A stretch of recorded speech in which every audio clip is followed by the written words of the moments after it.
Hello guys, welcome back to my YouTube channel. आशा है कि आप सभी काफ़ी अच्छे होंगे और अपने एग्ज़ाम की तैयारी आप सभी काफ़ी अच्छे से कर रहे होंगे।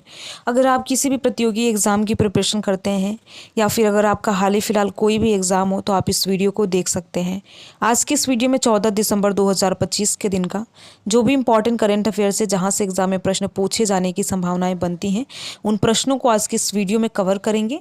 तो ये कंप्लीट वीडियो आपके लिए बहुत ज़्यादा इंपॉर्टेंट रहने वाला है। ठीक है, तो आप इस वीडियो को अंत तक जरूर देखिएगा और देखने के साथ साथ अपने यार दोस्त मित्र को भी शेयर कीजिएगा। तो चलिए एक बार वीडियो का फॉर्मेट देख लेते हैं। पहले इंपॉर्टेंट डे और थीम देखेंगे, इसके बाद नेशनल और इंटरनेशनल अफेयर देखेंगे। अगर खेल जगत से कोई इंपॉर्टेंट प्रश्न बनता है जो कि एग्जाम में पूछा जा सकता है तो उसको भी आज के इस वीडियो में कवर करेंगे। तो ये कंप्लीट वीडियो आपके लिए बहुत ज़्यादा इंपॉर्टेंट रहने वाला है। देखिए, वीडियो में आगे बढ़ने से पहले आप सभी को बता दें कि अगर आपको इस वीडियो का PDF चाहिए तो हमें कमेंट बॉक्स में बता सकते हैं। साथ ही साथ देखिए, जिस भी प्रश्न का आंसर आपको पता हो तो कमेंट बॉक्स में ज़रूर बताएं। इससे आपका ही रिवीजन होगा, चीज़ें लंबे समय तक याद रहेंगी। तो चलिए पहला प्रश्न देखते हैं। पहला प्रश्न है, राष्ट्रीय ऊर्जा संरक्षण दिवस कब मनाया जाता है। इसमें बात हो रही है राष्ट्रीय ऊर्जा संरक्षण दिवस को लेकर कि राष्ट्रीय ऊर्जा संरक्षण दिवस किस डेट को मनाया जाता है। ठीक है, तो पहला ऑप्शन है 1 दिसंबर, बी ऑप्शन है 13 दिसंबर, सी ऑप्शन है 14 दिसंबर, डी ऑप्शन है इनमें से कोई नहीं। तो आपको याद रखना है, राष्ट्रीय ऊर्जा संरक्षण दिवस प्रत्येक 14 दिसंबर को मनाया जाता है। कब मनाया जाता है? तो प्रत्येक 14 दिसंबर को मनाया जाता है राष्ट्रीय ऊर्जा संरक्षण दिवस। अब बात यह है कि देखिए आखिर क्या इसका उद्देश्य है।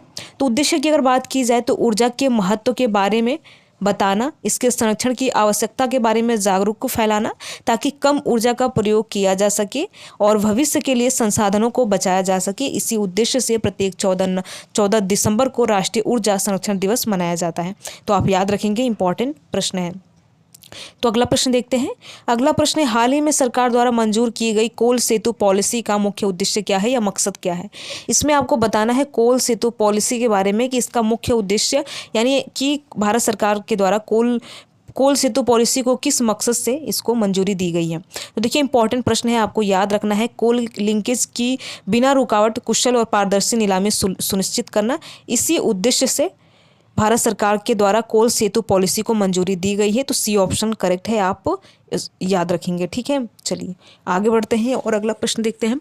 ये प्रश्न देखिए बहुत ज़्यादा इंपॉर्टेंट है, आपको याद रखना है। प्रश्न है कि पहला एशियाई बौद्ध शिखर सम्मेलन कहाँ पर आयोजित किया गया। इसमें बात हो रही है भारत का पहला एशियाई बौद्ध शिखर सम्मेलन कहाँ पर आयोजित किया गया। ए ऑप्शन है चेन्नई, बी ऑप्शन है हैदराबाद, सी ऑप्शन है नई दिल्ली और डी ऑप्शन है बेंगलुरु। तो आपको याद रखना है कि भारत का पहला एशियाई बौद्ध शिखर सम्मेलन जो है नई दिल्ली के भारत मंडपम में आयोजित किया गया। अगर थीम की बात की जाए तो एशिया को मजबूत बनाने के लिए बुद्ध धम्म की भूमिका, ये इसका थीम है, इंपॉर्टेंट है, इसलिए मैंने सारी चीज़ें यहाँ पर बकायदा लिख दी हैं। उद्देश्य की बात की जाए तो बौद्ध धर्म की शिक्षाओं और आधुनिक दुनिया में उनके अनुप्रयोग का पर चर्चा करना और एशियाई देशों के बीच आध्यात्मिक विकास को बढ़ावा देना। इसी उद्देश्य से पहला एशियाई बौद्ध शिखर सम्मेलन का आयोजन भारत के नई दिल्ली में आयोजित किया गया। तो आप याद रखेंगे। अगर डेट की बात की जाए तो 5-6 नवंबर 2024 को इसका आयोजन किया गया था। तो आप याद रखेंगे, इंपॉर्टेंट प्रश्न है। आगे बढ़ते हैं। कैंसल कोल मामला जो खबरों में देखा गया था किस देश से संबंधित है। इसमें आपको कैंसल कोल मामला के बारे में बताना है। देखिए, मामला काफ़ी हाईलाइट हुआ था, तो आपको बताना है कि किस देश से संबंधित है। पहला है दक्षिण अफ्रीका, बी है रूस, सी है इंडोनेशिया, डी है मलेशिया। तो देखिए, कैंसल कोल जो मामला है ये दक्षिण अफ्रीका से संबंधित है, यानी कि ए ऑप्शन सही है। अब चलिए बात करते हैं कि आखिर मामला क्या था। मामला ये था कि दक्षिण अफ्रीकी सरकार कोयला आधारित बिजली उत्पादन बढ़ाने की योजना बना रही थी और इसको 3 नागरिक ने चुनौती दी। समाज संगठनों के उच्च न्यायालय में इसकी याचिका दायर करके इसे रद्द करने की मांग की गई, क्योंकि उनके द्वारा ये कहा गया था ये देश के संविधान और बच्चों के अधिकारों का उल्लंघन करता है। अगर निर्णय की बात की जाए कि कोर्ट ने क्या निर्णय दिया था, तो कोर्ट ने सरकार की इस योजना को अवैध और अमान्य घोषित कर दिया था और ये काफ़ी न्यूज़ में था। ये मामला है दक्षिण अफ्रीका का, जिसे कैंसल कोल मामला के नाम से जाना जाता है। तो आप याद रखेंगे, ए ऑप्शन करेक्ट है। चलिए आगे बढ़ते हैं। अगला प्रश्न है अंतरिक्ष अभ्यास 2024 का उद्घाटन कहाँ किया गया था। इसमें आपको अंतरिक्ष अभ्यास 2024 के उद्घाटन के बारे में बताना है कहाँ पर किया गया था। पहला है ऑप्शन है चेन्नई, बी है नई दिल्ली, सी है हैदराबाद, डी है भोपाल। तो देखिए इसका जो उद्घाटन है ये नई दिल्ली में किया गया था। अगर डेट की बात की जाए तो 11 से लेकर 13 नवंबर यानी 3 दिवसीय ये अभ्यास चला था। उद्देश्य की बात की जाए तो अंतरिक्ष में बढ़ते खतरों से निपटने, अंतरिक्ष संपत्तियों की बेहतर समझ विकसित करने और सैन्य अभियानों में भारत की अंतरिक्ष क्षमताओं को एकीकृत करने के उद्देश्य से अंतरिक्ष अभ्यास 2024 का उद्घाटन किया गया था। तो आप याद रखेंगे नई दिल्ली में इसका आयोजन किया गया था। बी ऑप्शन सही है। आगे बढ़ते हैं। कोरगा जनजाति समुदाय मुख्य रूप से किस राज्य में पाई जाती है, किन राज्यों में पाई जाती है।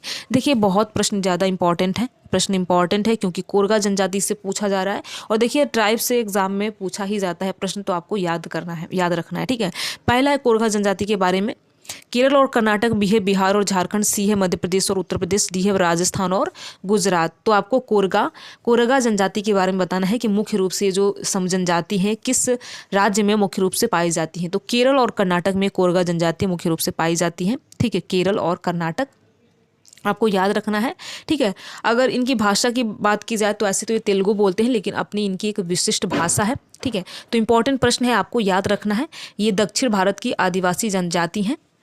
तो चलिए अगला प्रश्न देखते हैं। केरल और कर्नाटक में कोरगा जनजाति पाई जाती है। अगला प्रश्न है गुरु शिष्य परंपरा योजना किस मंत्रालय द्वारा लागू की गई थी। इसमें आपको बताना है गुरु शिष्य परंपरा के बारे में कि किस मंत्रालय के द्वारा लागू की गई थी।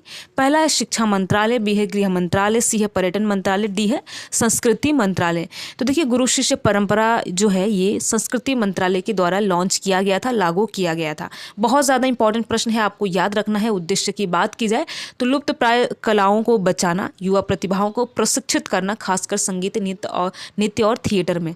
क्रियान्वयन की बात की जाए तो क्षेत्रीय सांस्कृतिक केंद्रों और अन्य पात्र संगठनों के माध्यम से इसका क्रियान्वयन किया जाता है। योजना का नाम है गुरु शिष्य परंपरा को बढ़ावा देने के लिए वित्तीय सहायता। लाभ की बात की जाए तो यह योजना कलाओं और सांस्कृतिक संस्थाओं को वित्तीय मदद देती है ताकि गुरु शिष्य परंपरा के तहत प्रशिक्षण जारी रख सके। ठीक है, तो इंपॉर्टेंट प्रश्न है, आपको याद रखना है। गुरु शिष्य परंपरा योजना जो है संस्कृति मंत्रालय के द्वारा लागू की गई थी। डी ऑप्शन करेक्ट है। चलिए आगे बढ़ते हैं और अगला प्रश्न देखते हैं। अगला प्रश्न है प्राचीन भारत में अस्पृश्यता का पहला दस्तावेजी प्रमाण निम्नलिखित में से किस काल से आता है। इसमें आपको बताना है कि प्राचीन भारत में अस्पृश्यता की बात की जा रही है। अस्पृश्यता का पहला दस्तावेज किस काल से देखने को मिलता है। पहला है मौर्य काल, बी है शुंग काल, सी है गुप्त काल, गुप्त युग, डी है हर्ष के शासन के बाद का समय।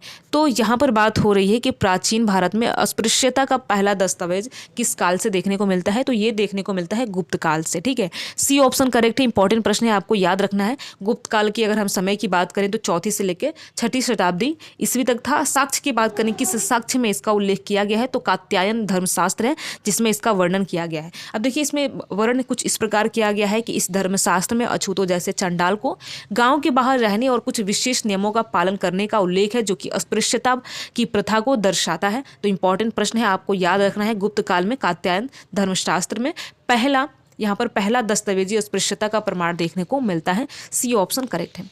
आगे बढ़ते हैं, अगला प्रश्न देखते हैं। अगला प्रश्न है वर्ल्ड मेट्रोलॉजिकल डे 2025 की थीम क्या है। इसमें आपको बताना है कि विश्व मौसम विज्ञान 2025 की थीम क्या है।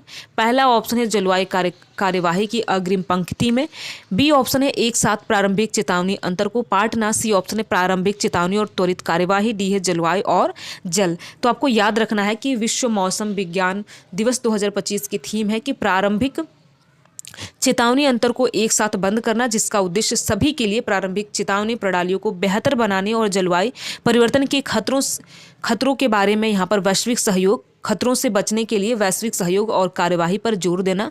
तो इम्पोर्टेंट प्रश्न है, तो आप याद रखेंगे। चलिए आगे बढ़ते हैं और इस वीडियो का आखिरी प्रश्न देखते हैं। अगला प्रश्न है थीटू द्वीप जो हाल ही में समाचारों में देखा गया था किस क्षेत्र में आता है। यहाँ पर आपको थीटू द्वीप के बारे में बताना है किस क्षेत्र में आता है।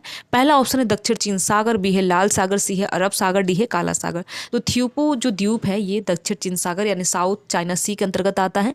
इंपॉर्टेंट प्रश्न है और ये प्रशासित किया जाता है फिलीपींस कंट्री के द्वारा। महत्व के बारे में बात करें तो इस स्प्रैटली द्वीप समूह के प्राकृतिक द्वीपों में दूसरा सबसे बड़ा और फिलीपींस के लिए महत्वपूर्ण सैन्य और नागरिक उपस्थिति रखता है जो कि चीन के घटनाओं के कारण ये काफ़ी तनाव का केंद्र भी बना रहा। तो इसलिए आपको याद रखना है थीटू द्वीप जो है ये दक्षिण चीन सागर के क्षेत्र में आता है। ए ऑप्शन करेक्ट है। ठीक है, ये ऑप्शन करेक्ट है। तो देखिए कुल मिलाकर हमने 10 मोस्ट इंपॉर्टेंट प्रश्न देखा और यहाँ से एग्जाम में प्रश्न पूछे जाने की भी संभावना है। अगर आप किसी भी एग्जाम की प्रिपरेशन करते हैं तो ये देखिए करंट अफेयर्स का वीडियो आपके लिए बहुत ज़्यादा इंपॉर्टेंट है। तो वीडियो कैसा लगा आप कमेंट बॉक्स में बता सकते हैं। साथ ही साथ अगर आप वीडियो में किसी भी प्रकार का कोई सुधार चाहते हैं तो कमेंट बॉक्स में हमें बता सकते हैं। वीडियो में लास्ट तक बने रहने के लिए आप सभी का बहुत बहुत धन्यवाद। अगर आपको ये वीडियो अच्छा लगा हो तो वीडियो को आप लाइक कर सकते हैं और लाइक करने के साथ साथ अपने यार दोस्त मित्र को भी शेयर कर सकते हैं। Thank you.